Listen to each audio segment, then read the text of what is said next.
Hello everyone, कैसे हैं आप सब। आई होप आप सबकी प्रिपरेशन बहुत अच्छे चल रही होगी। आज की क्लास में हम 2 जनवरी 2026 में आपसे शिफ्ट वन में जो क्वेश्चंस पूछे गए थे पेपर वन में उनको डिस्कस करेंगे जल्दी से। देखिए, the very first question is from teaching aptitude और मल्टीपल स्टेटमेंट ऑप्शन क्वेश्चन है। हमें करेक्ट स्टेटमेंट चूज करना है। The very first says diagnosis of the learners is done in interactive stage. Feedback and testing of the learners are done in post-active. Fixing the goals and contents are done in post-active stage. Selection of appropriate devices, testing devices is done in post-active. And the decision about strategies is done in post-active. So हम आपको पता है हमारे पास 3 stages होती हैं, pre-active, interactive and post active. ये उसमें से क्वेश्चन है। तो यहाँ पे हमारा ऑप्शन नंबर ए करेक्ट है, ऑप्शन नंबर बी करेक्ट है और ऑप्शन नंबर डी करेक्ट है। हमारा करेक्ट आंसर यहाँ पे है ऑप्शन नंबर 3। अब देखिए, प्री एक्टिव क्या होता है, क्लास में जाने से पहले। इंटरएक्टिव हो गया during the class and post active होता है after the class. Second question, teaching aptitude से हमें अरेंज करना है कॉग्निटिव डोमेन में। कॉग्निटिव डोमेन आपको पता है, निमोनिक इज के सी आर सी। तो बस के सी डी और ई पहले आएगा, डी और ई पहले आएगा, तो हमारा ऑप्शन नंबर 2 सीधा सीधा आंसर हो जाएगा, क्योंकि बाकी के जो 3 ऑप्शंस है वो आराम से एलिमिनेट हो जाएंगे। Next question again from teaching aptitude. हमें यहाँ पे लिस्ट 1 में concept mapping, 5E based lesson planning, SR based lesson planning और यूनिट प्लान दिया और वहां पे उसके डिस्क्रिप्शंस दिए। देखिए, कंसेप्ट मैपिंग हमें पता है कि ग्राफिकल टूल्स होते हैं। ए का 1 करते ही बाकी के 3 ऑप्शंस एलिमिनेट हो गए। ऑप्शन नंबर 2 करेक्ट आंसर बन जाएगा। 5E बेस्ड क्या हमारा एक कंस्ट्रक्टिविस्ट अप्रोच है। स्टिमुलस हमारा बिहेवियरिस्ट अप्रोच है, ठीक है, जहां पे हम बी एफ स्किनर की बात करते हैं। बिहेवियर अप्रोच में बी एफ स्किनर और इवान पैवलॉव की। देन यूनिट प्लान क्या है हमारा, एक सिस्टमैटिक अरेंजमेंट होता है सब्जेक्ट मैटर का। हमारा ऑप्शन नंबर 2 करेक्ट आंसर बन जाएगा। अगेन फ्रॉम टीचिंग एप्टीट्यूड, बहुत इजी है। Swayam was launched in 2017। तो ऑप्शन 2 करेक्ट है। The exact date is 9th July 2017। Next question teaching से, which of the following is not the criticism of behaviour model. मैंने भी आपको बताया था बिहेवियर मॉडल में हमारे ऑपरेंट कंडीशनिंग और क्लासिकल कंडीशनिंग की बात होती है। क्रिटिसिज्म नहीं है वो ये वाला है कि it is appropriate for lower order thinking. जैसे हमारी क्लासिकल कंडीशनिंग में बात हुई थी हमारे स्टिमुलस रिस्पॉन्स की, ठीक है, जहाँ पे हम बेल और फूड की बात करते हैं, वो जो हमारे डॉग वाला एक्सपेरिमेंट हुआ था, ठीक है। और रिस्पॉन्स स्टिमुलस में बात होती है रिवॉर्ड्स और पनिशमेंट की, रिवॉर्ड एंड पनिशमेंट, जो हमारे किसने दी थी, बी एफ स्किनर ने दी थी। इसीलिए जो हमारा बिहेवियर मॉडल है, it is appropriate for it is not appropriate for low order thinking. ये हमारा क्रिटिसिज्म नहीं है। ऑप्शन 3 जो होगा करेक्ट आंसर बन जाएगा। नेक्स्ट क्वेश्चन रिसर्च से है। हमें आइडेंटिफाई करने हैं advantages of open ended questions. ठीक है, ओपन एंडेड क्वेश्चंस कौन से होते हैं, जहां पे आप इजीली अपने जो थॉट्स हैं आप उनको वर्ड्स में एक्सप्रेस कर सकते हैं, आप उसको टेक्स्ट की फॉर्म में एक्सप्रेस कर सकते हैं। Is it easy to process, no, difficult होता है। Respondents can answer in their own terms, correct statement है। They enhance the comparability, no. They are useful to explore the new areas in which the researcher has limited knowledge, correct answer। Option number 4 जो होगा हमारा correct answer बन जाएगा। Next question हमारे sampling type से है। Again research aptitude, snowball, purposive, quota and convenience sampling. Snowball क्या होता है, जो हार्ड टू रीच ग्रुप्स है, यानी हम एक रिस्पोंडेंट की मदद से बाकियों के पास पहुंच सकते हैं। ए का फोर्थ करते ही हमारे 2 ऑप्शंस एलिमिनेट हो गए। उसके बाद आता है हमारा पर्पसिव। पर्पसिव का मतलब क्या है कि मतलब हम हमारा कुछ पर्पस है, ठीक है। हम हैंड पिक कर रहे हैं। The hand pick cases based on specific usability. B का 1, ऑप्शन 3 एलिमिनेट हो गया। Quota, it is equivalent to stratified sampling and convenience क्या हो गया, हम अपनी कन्वीनियंस के हिसाब से जो हमारे पास पास वाले रिस्पॉन्डेंट्स हैं, जो इजी टू अप्रोच हैं, हम उनको चूज कर लेते हैं। तो option number 2 will be the correct answer. Question number 8, arrange the following intervals of standard nominal normal variate. ठीक है, ये आपका रिसर्च एप्टीट्यूड से है, प्रोबेबिलिटी का। पहले तो आपको अगर इनकी वैल्यूज पता है तो आप इनको इजिली इंक्रीजिंग ऑर्डर में लगा सकते हैं। देखिए 0 to 1 जो z की रेंज होती है वो होती है 0.3413। 1 से 2 के बीच में जो रेंज होती है 0.135 होती है।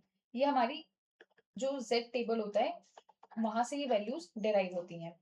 देन 2 to 3 जो होता है वो होता है 0.021, और 3 to इंफिनिटी होता है 0.0013। अगर अभी तक आपने ये नहीं लिखे हैं तो प्लीज अपने नोट्स में भी लिख लीजिएगा। तो अगर अब हम इसको इंक्रीजिंग ऑर्डर में लगाएंगे यानी छोटे से बड़ा, तो सबसे पहले सबसे छोटा कौन सा है, डी। डी सबसे छोटा है, तो 3 ऑप्शन हो गए एलिमिनेट। ठीक है, पहले डी आएगा, फिर सी, फिर बी और फिर ए। तो ऑप्शन नंबर 1 जो होगा हमारा करेक्ट आंसर बन जाएगा। आपको ये वैल्यूज पता होनी चाहिए। Next question again from research. In quantitative research, the principal orientation to the role of theory in relation, ये होते हैं हमारे डिडक्टिव। डिडक्टिव क्या होता है हमारा, जनरल से हम पर्टिकुलर जा रहे हैं, यानी हमारे पास एक यूनिवर्सल थ्योरी है,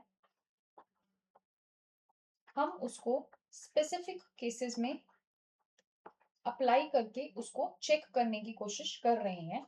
so answer number 3 will be the correct answer. Next question, question number 10 again from research aptitude. Whether the results of a study can be generalized beyond the specific context, it is referred to as external validity। यानी जब आप research करते हैं तो जो research है वो एक सैंपल पे की जाती है, which is the representation of whole population. तो जो आपने सैंपल पे रिसर्च किया और जो उसका आपने आउटकम निकाला, क्या हम उसको पॉपुलेशन पे अप्लाई कर सकते हैं या नहीं कर सकते हैं, उसको हम बोलते हैं external validity. So answer number 4 correct हो जाएगा। नेक्स्ट क्वेश्चन है हमारा, ये कम्युनिकेशन से है, असर्शन रीजन का क्वेश्चन है। असर्शन बोलता है the influence of mass media is rarely direct. The reason says according to limited effects theory, media effects are almost always mediated by a group memberships और relationships. ठीक है, सो यहाँ पे दोनों स्टेटमेंट्स करेक्ट हैं और ये इसका करेक्ट एक्सप्लेनेशन है, क्योंकि लिमिटेड इफेक्ट थ्योरी के अकॉर्डिंग मास मीडिया का जो इन्फ्लुएंस होता है ऑडियंस पे वो डायरेक्टली बहुत कम होता है, यानी it is mediated by like बहुत सारे लोग, जैसे हमारे ओपिनियन लीडर्स हो गए, ओपिनियन लीडर्स हो गए, हमारे मेंबर्स हो गए। ठीक है, तो इन लोगों से होकर फिर ऑडियंस तक कोई बात पहुंचती है, तो इसीलिए both A and R correct and it is the correct explanation. Next question again from communication, हमें अरेंज करना है असेंडिंग ऑर्डर में। देखिए रेडियो जो आया था वो आया था आपका 1901 में, टेलीविजन आया था 1927 में, बुक जो प्रिंटिंग प्रेस जब स्टार्ट हुई थी इट वाज 1455, प्रोटोकॉल न्यूज़पेपर आया था आपका 1605 में, और फिल्म्स आई थी आपकी 1895 में। सो अब हमें इसको असेंडिंग ऑर्डर में अरेंज करना है, तो सबसे पहले आएगा हमारा सी ऑप्शन।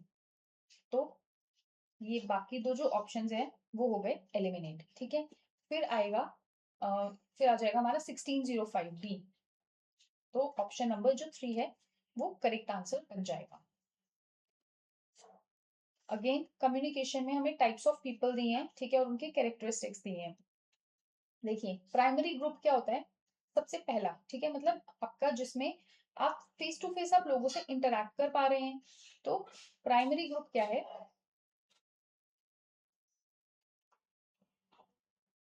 जहां पे आप मेंबरशिप ले रहे हैं on the basis of your interest. ठीक है, उसके बाद आता है हमारा self help group. Self help group क्या होता है, जहां पे आपको एक कॉमन प्रॉब्लम का एनकाउंटर करना पड़ता है, मतलब आप सबको एक कोई कॉमन प्रॉब्लम हो रही है। सेल्फ हेल्प ग्रुप्स हमारे यूजुअली विमेन्स में ज्यादा होते हैं। ठीक है, और ये लोग एक पर्टिकुलर प्रॉब्लम को सॉल्व करने की कोशिश करते हैं by forming a group, so that is a self help group. उसके बाद आता है हमारा लर्निंग ग्रुप। लर्निंग ग्रुप क्या हो गया, कि हमें कुछ अपने स्किल्स को इम्प्रूव करना है, सी का सेकेंड। और पब्लिक ग्रुप क्या हो गया कि आप डायरेक्टली इंटरेक्ट कर पा रहे हैं। तो हमारा जो ऑप्शन नंबर 1 है वो करेक्ट आंसर बन जाएगा।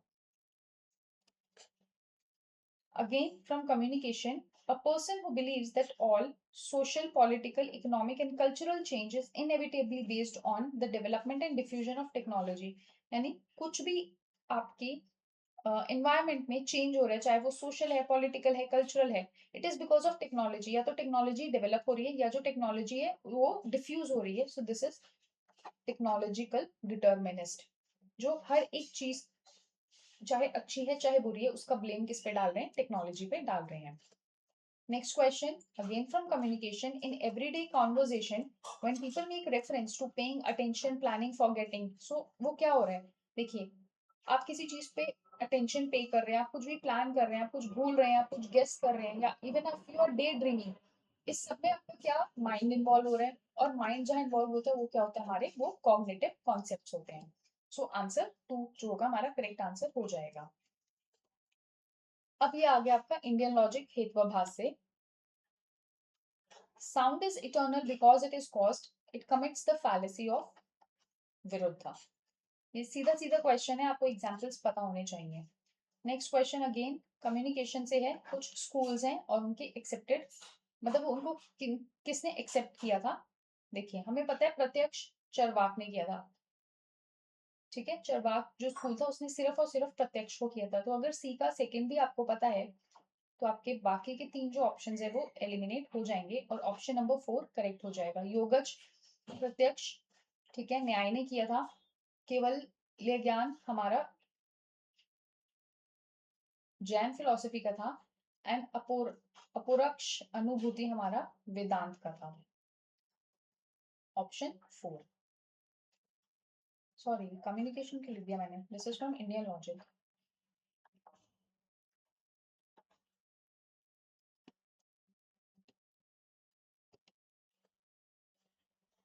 नेक्स्ट क्वेश्चन आपका लॉजिकल रीजनिंग से है। Validity can never be applied any single proposition by itself. Validity and invalidity are the attributes of arguments. बिल्कुल सही है कि जो वैलिडिटी है वो सिंगल प्रोपोजिशन पे कभी नहीं अप्लाई होती। सिंगल प्रोपोजिशन मतलब कोई सिंगल स्टेटमेंट है, वो या तो ट्रू होगी या वो फॉल्स होगी, तो वो कभी वैलिड या इनवैलिड नहीं होती है। और जो हमारे आर्ग्यूमेंट्स होते हैं, आर्ग्यूमेंट्स का स्ट्रक्चर क्या होता है? पीपीसी, यानी हमारे पास 2 प्रेमाइसेस होता है, उनका एक कंक्लूजन होता है।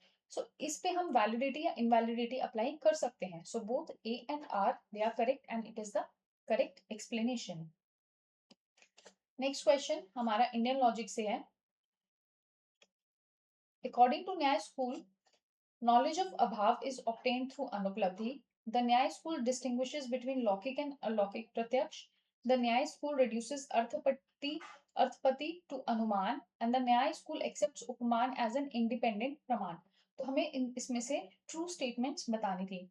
तो यहाँ पे हमारे स्टेटमेंट नंबर 1 को छोड़कर बाकी जो तीनों स्टेटमेंट्स हैं वो करेक्ट है। सो ऑप्शन नंबर 3 जो होगा हमारा करेक्ट आंसर बन जाएगा। Next question again from Indian logic. आप देख रहे हैं इंडियन लॉजिक कितना ज्यादा इंपॉर्टेंट है, और ये बिल्कुल बेसिक पूछा है। प्रमाण, ठीक है, accepted schools. So for Charvaka प्रत्यक्ष इज द ओनली प्रमाण। फॉर चरवाक शब्द इज द ओनली, ये मैंने भी आपको बताया था कि प्रत्यक्ष इज द ओनली प्रमाण। ए तो होगा ही होगा, जब ए है तो हमारे 2 ऑप्शन एलिमिनेट हो गए। फॉर चरवाक बी गलत है।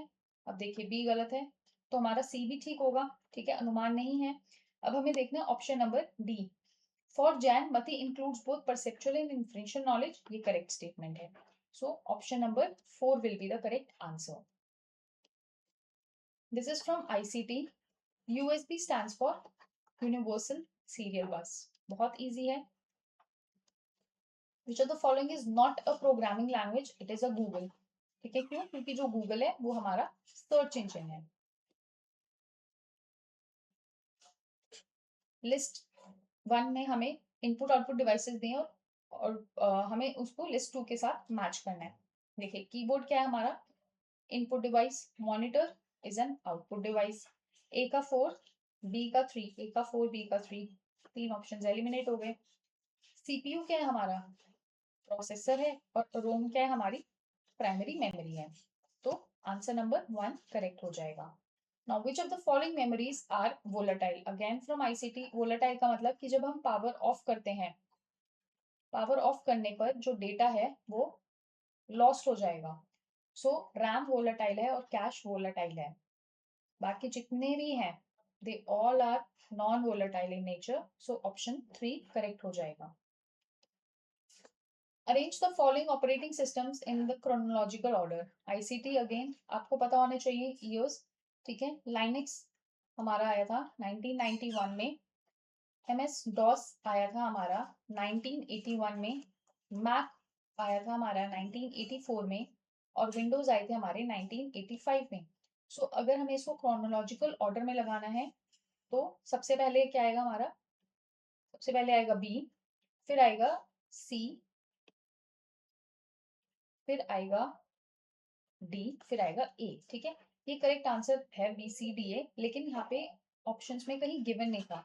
सो आई गेस ये आंसर या जो क्वेश्चन है ये आपका ड्रॉप होना चाहिए। So this is the correct answer B C D A.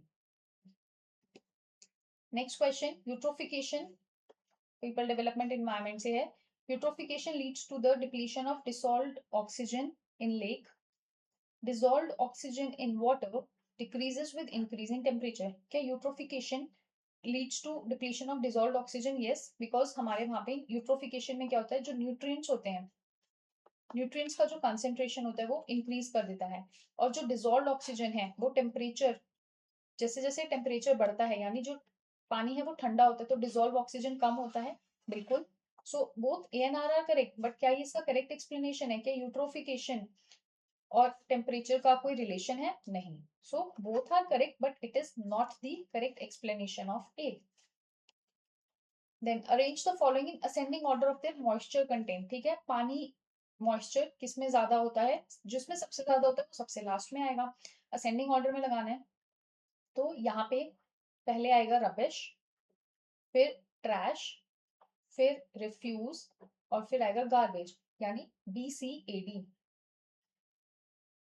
Sorry, हाँ, B A C D, option number 2, option 2। Next question again from people development environment, match the following. हमें protocol convention दिया और वो किससे related है हमें उसके साथ मैच करना है। सो मॉन्ट्रियल, स्टॉकहोम, क्योटो और बेसिल।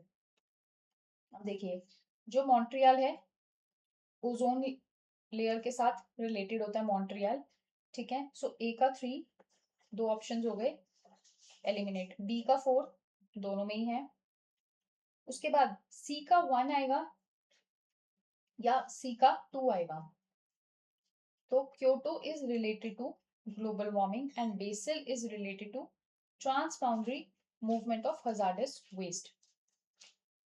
तो ऑप्शन नंबर जो 2 है वो करेक्ट आंसर बन जाएगा। Next question again from people development environment, which of the following renewable energy contributes highest proportion? Highest proportion किसका है हमारा, सोलर एनर्जी का है।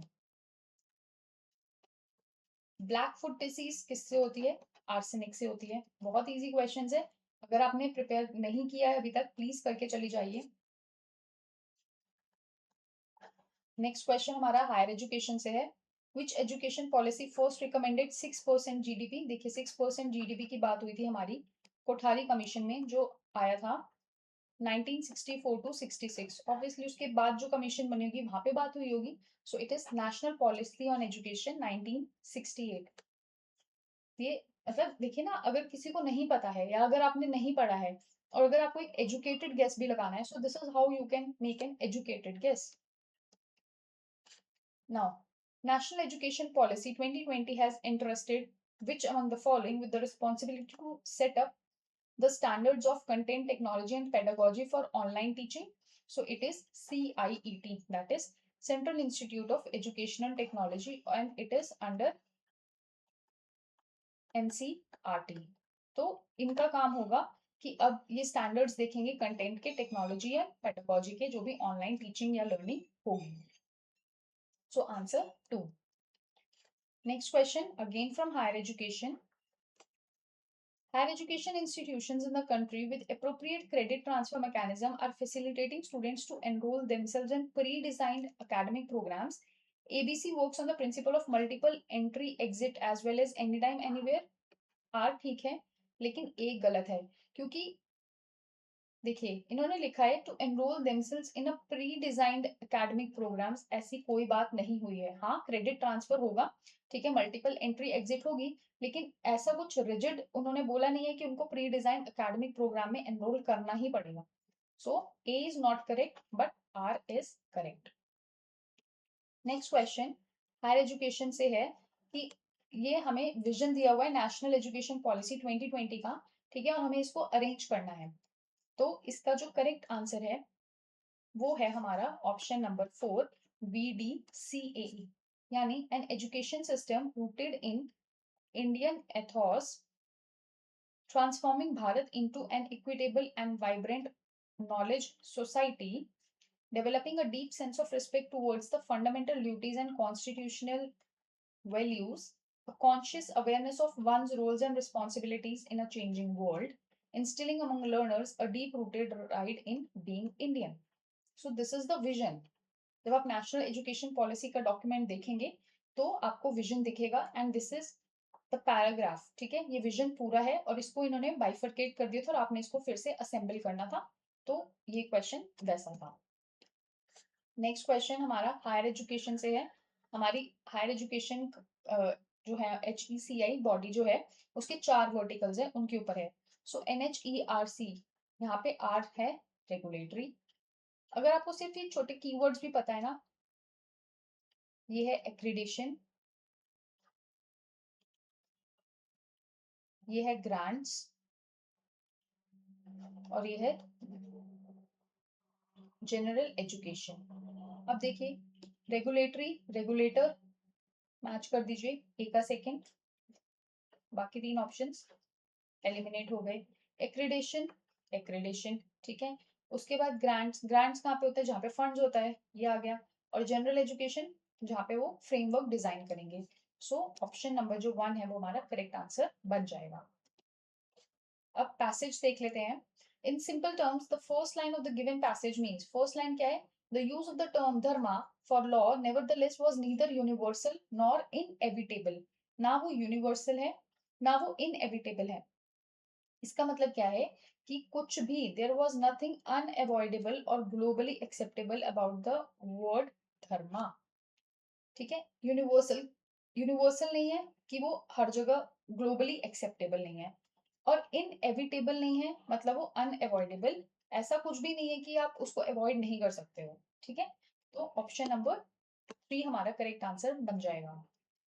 Next question, the work of Kautilya is of significance because, देखिए यहाँ पे कौटिल्य की बात हुई थी। The significance of Kautilya's work for the history of law in India rests primarily on the fact that it provides a different and in many respects unique lens into the history, ठीक है, यानी वो अलग अलग तरीके का मतलब many respect आप बोल सकते हैं। अगर एक बंदा, ठीक है, अपने काम से या फिर उसने कुछ ऐसा किया है जिसकी वजह से वो एक दुनिया को डिफरेंट एंगल दे रहा है, यानी वो एक ऑल्टरनेटिव व्यू प्रोवाइड कर रहा है, so it works on as an alternative view of the history of law in India. Next question, the word comprehensive in the passage mean, comprehensive का मतलब क्या होता है, all embracing. The passage tells the reader that Kautilya makes no attempt to reduce the variety of laws within society to single category of dharma. देखो, जब single category of धर्मा की बात नहीं हो रही है, जो चीज सिंगल नहीं होती वो क्या होती है, वो प्लूरल होती है। अगर आपको क्वेश्चन भी समझ में आ गया तो आप आंसर आराम से निकाल सकते हैं। Which of the following is concerned primarily with the jurisprudential reflection according to Brahmanical scholastic tradition? So it was Dharma Shastra. So answer 3 was correct. ठीक है, so these all were the questions जो आपसे shift 1 में पूछे गए थे on 2 जनवरी 2026। आपको जिस क्वेश्चन में डाउट होगा, आपको समझना होगा इन डेप्थ, तो आप प्लीज मुझे कमेंट करके बता दीजिएगा, मैं आपको समझा दूंगी। And thank you so very much for watching. अगर वीडियो पसंद आई है, आपको कंटेंट अच्छा लग रहा है, तो प्लीज चैनल को सब्सक्राइब कीजिए, वीडियो को लाइक कीजिए और कमेंट जरूर कीजिए कि मैम हमें क्लास अच्छी लग रही है। So that was all for today. Thank you so very much for watching. See you soon. Bye bye and take care.